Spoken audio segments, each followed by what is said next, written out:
पाकिस्तान की पोल खोलने के लिए एक और डेलीगेशन भारत से रवाना हो चुका है। भाजपा सांसद बैजयंत पांडा के नेतृत्व में भी सांसदों का एक डेलीगेशन बहरीन के लिए रवाना हो गया है। ये डेलीगेशन सऊदी अरब, कुवैत और अल्जीरिया जाएगा और ऑपरेशन सिंदूर पर भारत का पक्ष रखेगा। AIMIM अध्यक्ष असुद्दीन ओवैसी बीजेपी सांसद बैजयंत पांडा के डेलीगेशन का हिस्सा हैं। बहरीन रवाना होने से पहले ओवैसी ने कहा कि पाकिस्तान आतंकवादी शिविर चला रहा है, जिसे लेकर हम चारों देशों से इसके बारे में बात करेंगे। देखिए, हम ग्रुप 1 में है, जिसके इसको हेड कर रहे हैं जय पांडा साहब। तो आप जानते हैं कि हम लोग 4 ममालिक, 4 कंट्रीज को जा रहे हैं। पहले बहरीन को, उसके बाद कुवैत, फिर किंगडम ऑफ सऊदी अरेबिया और आखिर में अल्जीरिया को। तो जाहिर है जो पहलगाम का वाकया हुआ, दर्दनाक वाकया, और जो पिछले कई बरसों से आप और हम जानते हैं कि हमारे पड़ोसी देश पाकिस्तान अपने ही मुल्क से टेररिस्ट कैंप्स को चलाता है, उसकी सरपरस्ती करता है, उसको सपोर्ट करता है, और फिर ये लोग हमारे मुल्क में आकर यहाँ पर टेररिस्ट एक्टिविटीज करते हैं। तो इन्हीं चीजों को हम इन 4 कंट्रीज में जाएंगे, उनके सामने रखेंगे। भाजपा सांसद बैजयंत पांडा ने इस दौरे को लेकर कहा, आज हमारा डेलीगेशन पश्चिम एशिया की इस यात्रा पर निकल रहा है। सबसे बड़ा संदेश वो एकता है जो भारत ने दुनिया को दिखाई है।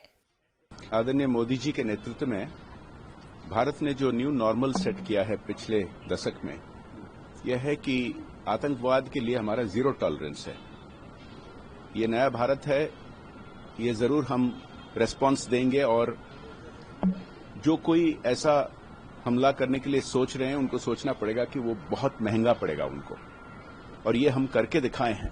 भारत ने करके दिखाया है ऑपरेशन सिंदूर के जरिए, और एक के बाद एक पाकिस्तान के जो झूठ है सब पकड़े जा रहे हैं।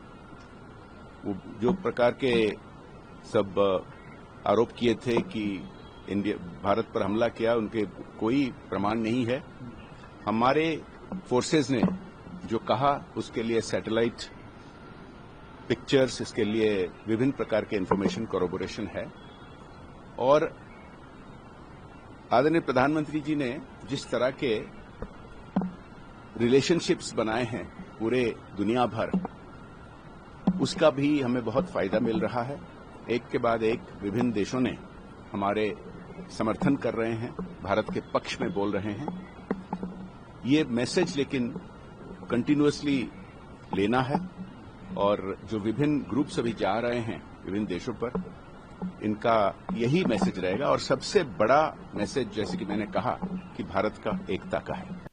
वहीं सांसद निशिकांत दुबे ने कहा कि हम लौट कर आएंगे तो माहौल पूरी दुनिया में पाकिस्तान के खिलाफ होगा। जिस तरह से हम जूझ रहे हैं आतंकवाद से,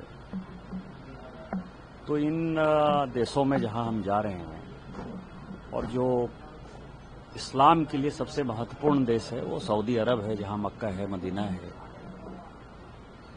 काबा है, वो भी इसी तरह के आतंकवाद से जूझ रहा है। यमन एक ऐसा देश है, वो भी मुस्लिम देश है, और मुस्लिम देश जो है सऊदी अरब को लगातार परेशान करता है, लगातार तंग करता है।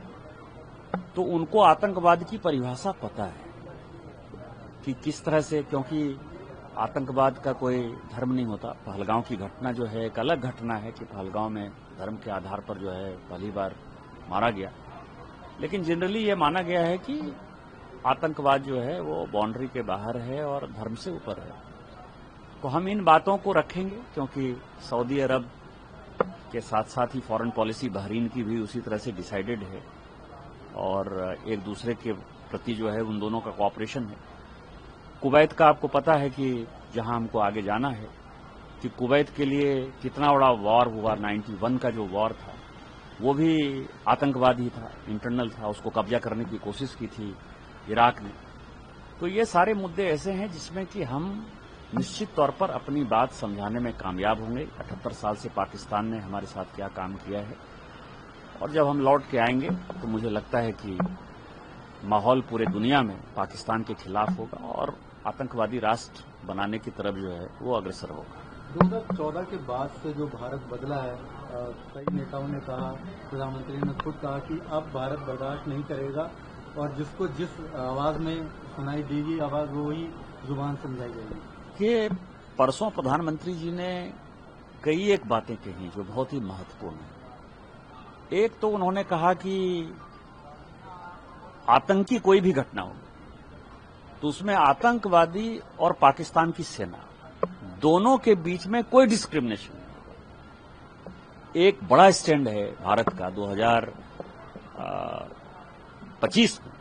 आप समझिए कि 1947 से जो नीतियां चल रही थी आतंकवाद के खिलाफ, वो 2025 में भारत सरकार ने कंप्लीट बदल दी है। दूसरा ये है कि जब कोई आतंकवादी घटना हो जाएगी तो जो आर्मी है, जो एयरफोर्स है, जो नेवी है, उसको किसी से परमिशन लेने की आवश्यकता नहीं है। उसको भी फ्री हैंड कि आप हमारी सीमा की रक्षा करने के लिए, हमारे नागरिकों की रक्षा करने के लिए और आतंकवाद से मुकाबला करने के लिए आप आतंकवादी को मारना है, आतंकवादी को मारो, और आतंकवादी के वेश में जो पाकिस्तानी सेना है उसको मारना है, उसको मारो। आपको ये पूरी छूट है। और तीसरा जो बदला 2025 में इस युद्ध में हमने देखा कि बिना पाकिस्तानी सीमा में घुसे हुए हमने जो है उनके आतंकवादी ठिकानों को तबाह किया, हमने उनके एयरबेस को तबाह किया और हमने ये मैसेज दिया कि हम आपके किसी न्यूक्लियर वार के धमकी से नहीं डरते हैं और आपको जो करना है करो, हमको जो करना होगा करेंगे और हम आपको माकूल जवाब देंगे और आपको हम नेस्तनाबूद कर देंगे।